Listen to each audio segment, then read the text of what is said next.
Hello everyone, welcome to Vedanga education. Myself दूध sir. और आज हम पढ़ने जा रहे हैं BEEE का मॉड्यूल नंबर 1 से नेटवर्क थ्योरम, जिसमें हम पढ़ेंगे superposition theorem. Actually meaning of superposition क्या होता है? सुपर इम्पोजिशन मतलब एडिशन। जब भी हम किसी इलेक्ट्रिकल सर्किट नेटवर्क में नंबर ऑफ सोर्सेज के साथ डील करते हैं तो सुपरपोजिशन में क्या किया जाता है कि एक एक सोर्स कंसिडर होगा, चाहे वो वोल्टेज सोर्स हो चाहे वो करंट सोर्स हो, और वो सोर्स इंडिविजुअल कंसिडर करके हम किसी भी ब्रांच का करंट या किसी भी ब्रांच के अक्रॉस का वोल्टेज ड्रॉप, जब वो इंडिविजुअल सोर्स प्रेजेंट है तब का करंट या वोल्टेज निकालेंगे। देन ऐसे जितने भी सोर्सेस है उतने बार हम प्रॉब्लम को सॉल्व करेंगे और इंडिविजुअल सोर्स के वजह से आने वाला करंट और ब्रांच का वोल्टेज ड्रॉप निकालेंगे। तो आने वाले सारे ब्रांच करंट जो भी इंडिविजुअल सोर्सेस के वजह से आते हैं वो सारे सुपर इम्पोज करना, यही हमारा सुपरपोजिशन थ्योरम है। ओके, तो स्टेटमेंट समवॉट लेंदी है but it is very simple. In any linear bilateral resistive network. अब ये तीनों भी मीनिंग आपको पता है। लीनियर मतलब सर्किट में वोल्टेज करंट चेंज करने के बाद भी उसके पैरामीटर पे कोई असर ना हो, वो कांस्टेंट रहे, उसको बोला जाता है लीनियर। मैंने बोला था अभी सुपरपोजिशन में क्या करेंगे। सपोज किसी सर्किट नेटवर्क में हमारे पास 2 सोर्सेस है मिनिमम। अब मैंने एक सोर्स एक्टिव लिया, सेकेंड को रिमूव किया, तो I am changing the source. Source change होता है तो वोल्टेज करंट भी चेंज होता है अक्रॉस डिफरेंट ब्रांचेस। तो वोल्टेज करंट चेंज होने के बाद भी वो जो पैरामीटर, वो जो ब्रांचेस है, उनकी वैल्यू अनचेंज होनी चाहिए, उसको बोला जाता है लीनियर। Then bilateral.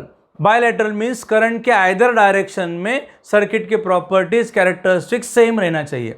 अगर मैं any source, one of the source consider कर रहा हूँ तो पर्टिकुलर ब्रांच में first time suppose current right में जा रहा है या क्लॉकवाइज जा रहा है तो सेकेंड सोर्स के समय अपोजिट भी जा सकता है, तो करंट डायरेक्शन वैरी होने वाले हैं। इसीलिए नेटवर्क मस्ट बी बायलैटरल, मतलब करंट के आइदर डायरेक्शन में नेटवर्क के प्रॉपर्टीज, कैरेक्टरिस्टिक्स, फीचर्स को कोई फर्क नहीं पड़ना चाहिए, ऐसा नेटवर्क। और तीसरा, वो रेजिस्टिव होना चाहिए।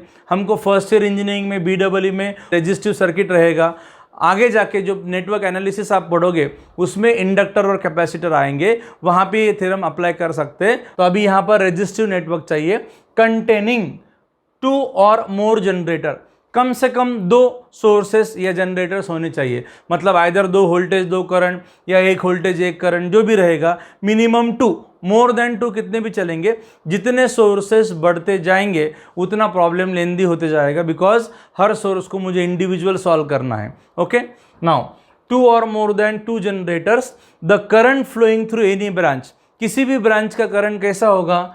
Is the sum of current. Sum होगा किसका? That would flow through that branch, जो कि उस ब्रांच से फ्लो होंगे, लेकिन कब? When each source is taken separately.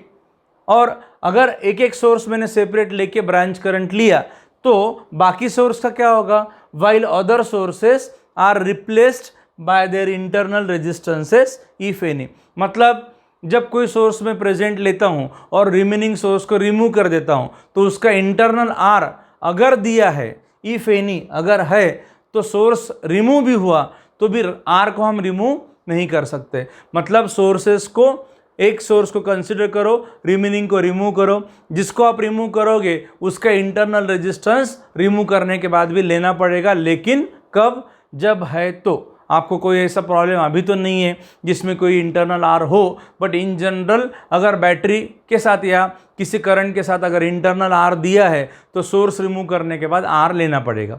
Okay, so once more हम स्टेटमेंट रिकॉल करेंगे। In any linear bilateral resistive network containing 2 or more generators, the current flowing through any branch is equal to the sum of currents that would flow through that branch when each source is taken separately while other sources are replaced by their internal resistances if any. सो अभी इसको हमको proof करना है। तो proof करने के लिए हम कोई जनरल रेजिस्टिव नेटवर्क लेंगे जिसमें 2 सोर्सेस कंसिडर करेंगे और 1 by 1 सॉल्व करेंगे। सो देखते हैं उसका proof. Consider general resistive network as shown in figure। कोई एक जनरल रेजिस्टिव नेटवर्क लेंगे, लेट अस से ऐसा नेटवर्क है जिसमें 3 ब्रांचेस है, R1, R2 एंड R3, और 2 सोर्सेस है, वोल्टेज सोर्स, पहला वाला V1 है और सेकेंड वाला V2 है, और ये रेजिस्टेंसेस है R1, R3, R2। अभी सुपरपोजिशन थ्योरम में क्या करना पड़ेगा, सबसे पहले तो टोटल करंट अज्यूम करेंगे। जो भी हमारे तीनों ब्रांच के करंट है, इसका करंट लेटेस्ट से I1 लेंगे, इसका लेंगे I3 और ये वाला लेंगे I2। अब ज़रूरी नहीं है कि I1 का डायरेक्शन जो मैंने अज्यूम किया फाइनली वही करेक्ट रहेगा। वो कब पता चलेगा, जब हम पूरा प्रॉब्लम सॉल्व करके सुपर इम्पोज करेंगे करंट, तो फाइनली जो बड़ा करंट रहेगा वो डायरेक्शन में हमारा I1 फ्लो होगा। मीन्स जैसे V1 प्रेजेंट लिया, यहाँ का करंट मैंने निकाला, सपोज उसको बोला मैंने I1 डैश, और V2 प्रेजेंट लेके फिर से R1 का करंट निकाला, उसको मैंने बोला I1 डबल डैश। तो इन दोनों के डायरेक्शन अगर सेम है तो सेम डायरेक्शन में जाएगा, राइट या लेफ्ट, और अपोजिट है तो जो बड़ा है उसके डायरेक्शन में जाएगा। इसीलिए I1 राइट में ही रहेगा, ऐसा कंपल्सन नहीं है। मैंने जैसे अज्यूम किया, लेट अस से टुवर्ड्स राइट है, वो लेफ्ट भी हो सकता है, वैसे ही ये डाउनवर्ड है तो अपवर्ड भी हो सकता है, ये राइट है तो लेफ्ट भी हो सकता है, वो फाइनली पता चलेगा। अभी मैंने सिर्फ क्या किया, I1, I2, I3 तीनों करंट अज्यूम किए। अभी क्या करना है स्टेप में, पहला सोर्स कौन सा है, V1, सेकेंड वाला V2।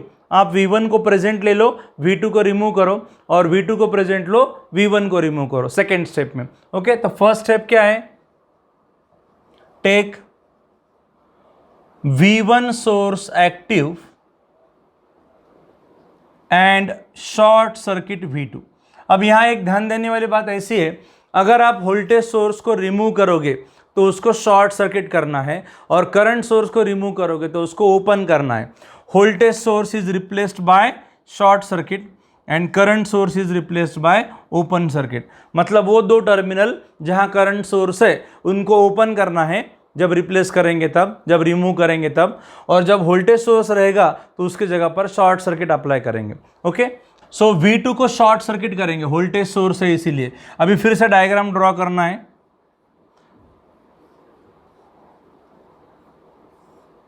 ये V1 सोर्स एक्टिव लिया और V2 को कर दिया शॉर्ट सर्किट।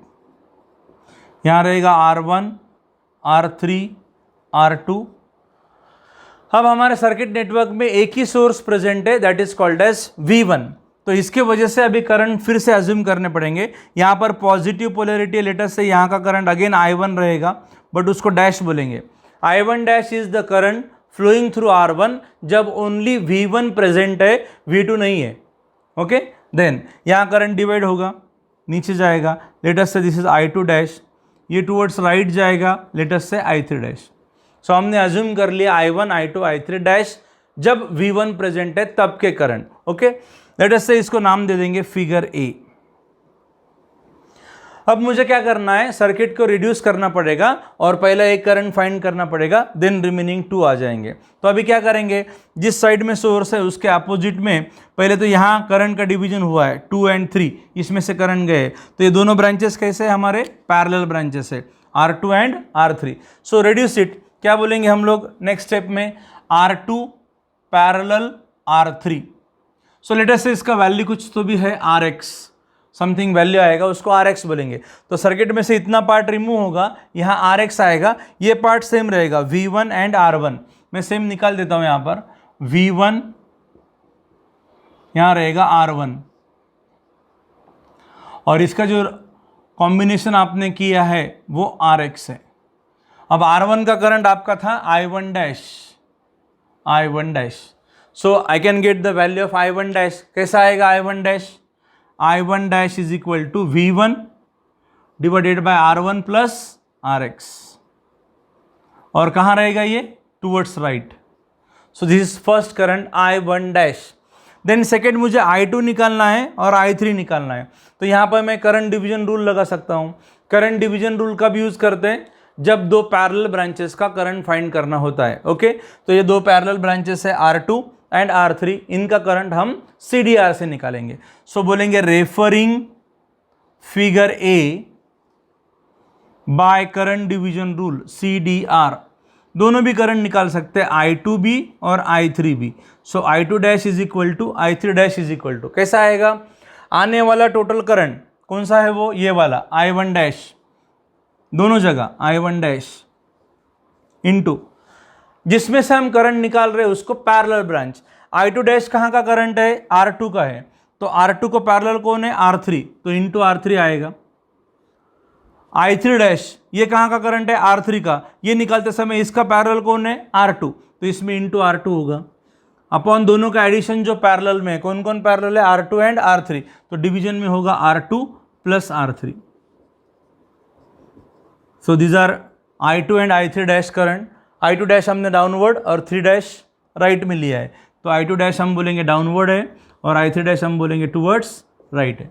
सो ये हमारे तीनों करंट हो गए, I1 dash, I2 dash and I3 dash, that is current flowing through R1, R2, R3 respectively जब V1 एक्टिव है, बाकी सोर्स नहीं है, मतलब V2 पैसिव है, एब्सेंट है। अब सेकंड स्टेप क्या होगा, सेम एज V1 जैसा, अभी V2 को प्रेजेंट लेंगे, V1 को शॉर्ट करेंगे और फिर से तीनों करंट निकालेंगे जिसको हम I1 double dash, I2 double dash, I3 double dash नाम देंगे। Okay, taking V2 source active, short circuiting V1।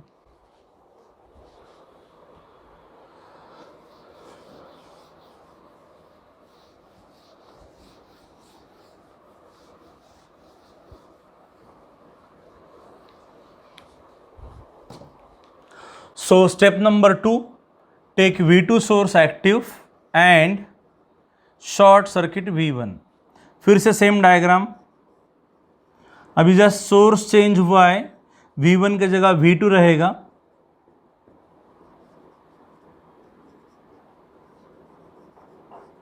ये शॉर्ट सर्किट होगा V1। लेट अस से दिस इज फिगर B, यहाँ पे पॉजिटिव है तो करंट इधर से लेफ्ट में जाएगा, यहाँ का करंट हमने I3 लिया था, अभी वो डबल डैश बनेगा, यहाँ डिवीजन है, कुछ डाउनवर्ड होगा, ये होगा I2 डबल डैश और रिमेनिंग लेफ्ट में जाएगा जिसको बोलेंगे I1 डबल डैश। अगेन मुझे सर्किट को रिड्यूस करना है, तो अभी यहाँ करंट का डिवीजन हुआ तो कौन पैरेलल है, R1 पैरेलल R2 है अभी, सो इसका रिडक्शन क्या होगा, R1 parallel R2, let us say that will be RY, जो भी आएगा R1 into R2 upon R1 plus R2 sum value है, उसको मैंने RY बोल दिया। सर्किट में से इतना पार्ट रिमूव करो, R3 V2 सेम रहेगा,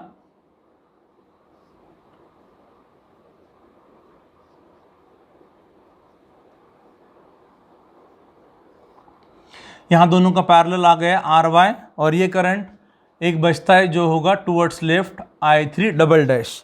सो I3 डबल डैश कैसा आएगा अभी, it is V2 divided by R3 plus RY, और डायरेक्शन कैसा होगा, टूवर्ड्स लेफ्ट। R1 और R2 पैरेलल में है, इसको कौन सा रूल लगेगा, current division rule. So referring figure B by CDR, दोनों करंट आएंगे I2 double dash, I1 double dash, कैसा आएगा, यहां आने वाला टोटल कौन है, I3, सो दोनों जगह आएगा I3 डबल डैश इंटू कौन होता है, पैरेलल ब्रांच रेजिस्टेंस। I2 कहाँ का करंट है, R2 का, वो निकालते समय इसका parallel R1। I1 double dash कहाँ का करंट है, R1 का, वो निकालते समय उसका पैरेलल, वो कौन है, R2, डिवाइडेड बाय दोनों का एडिशन जो पैरेलल में कौन कौन है, R1 प्लस R2।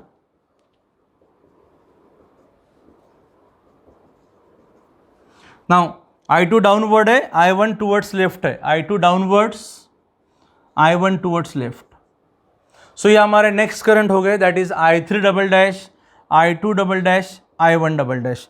और तीसरे स्टेप में इन करंट्स को सुपर इम्पोज, मतलब ऐड करना है टू गेट टोटल करंट।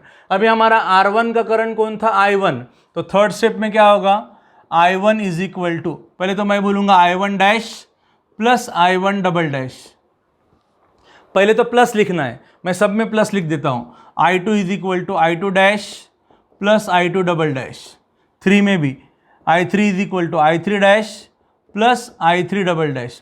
अब डायरेक्शन देखेंगे, I1 डैश हमने राइट में लिया था, I1 dash that was towards right, और I1 डबल डैश जो आया है हमारा टूवर्ड्स लेफ्ट है।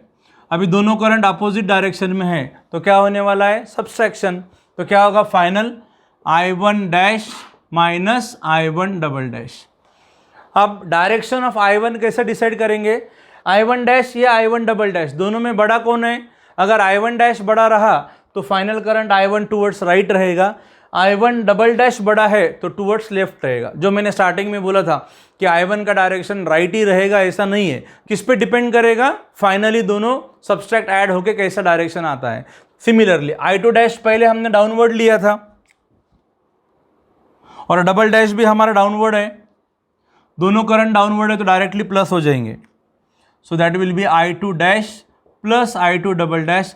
ये मैं डायरेक्टली बोल सकता हूँ डाउनवर्ड है क्योंकि दोनों भी सेम डायरेक्शन में हैं। और लास्ट में I3 डैश मैंने राइट में लिया था टूवर्ड्स राइट, और डबल डैश टूवर्ड्स लेफ्ट आया है। सो अगेन ये दोनों का सब्सट्रैक्शन होगा, that will be I3 dash minus I3 double dash. अब फाइनली I3 का डायरेक्शन कैसा रहेगा? अगर I3 डैश बड़ा है तो टूवर्ड्स राइट, डबल डैश बड़ा है तो टूवर्ड्स लेफ्ट। सो इस तरीके से हमने उनको सुपर इम्पोज किया। अभी जब यहाँ पे मैं करंट डिवीजन अप्लाई कर रहा हूँ to find I2 I1, previous इसमें भी मैंने CDR अप्लाई किया था। ज़रूरी नहीं है आप करंट डिवीजन रूल से ही करंट निकालो, आप कोई भी मेथड यूज़ कर सकते हैं। टारगेट क्या है? इन ब्रांचेस का करंट फाइंड करना है। जैसे कि यहाँ पर मैंने मेश करंट ले लिया I1, यहाँ पे बोल दिया I2 और KVL लगा दिया मेश एनालिसिस। सो R1 का करंट I1 होगा, R3 का करंट I2 होगा, R2 का करंट I1 माइनस I2 होगा। फाइनली मुझे ब्रांच करंट निकालना है। आप नोडल से सॉल्व कर सकते हैं। इसको एक नोड बोल दिया I1 I2 I3, ये VA by R1 VA by R2 VA minus V2 by R3 ऐसा भी कर सकते। तो सॉल्व करने के लिए कोई भी मेथड अप्लाई किया तो चलेगा, ब्रांच करंट फाइंड होने चाहिए। मैंने यहाँ जनरल मेथड लिया सीरीज एंड पैरेलल वाला, उससे CDR लगा के सॉल्व किया।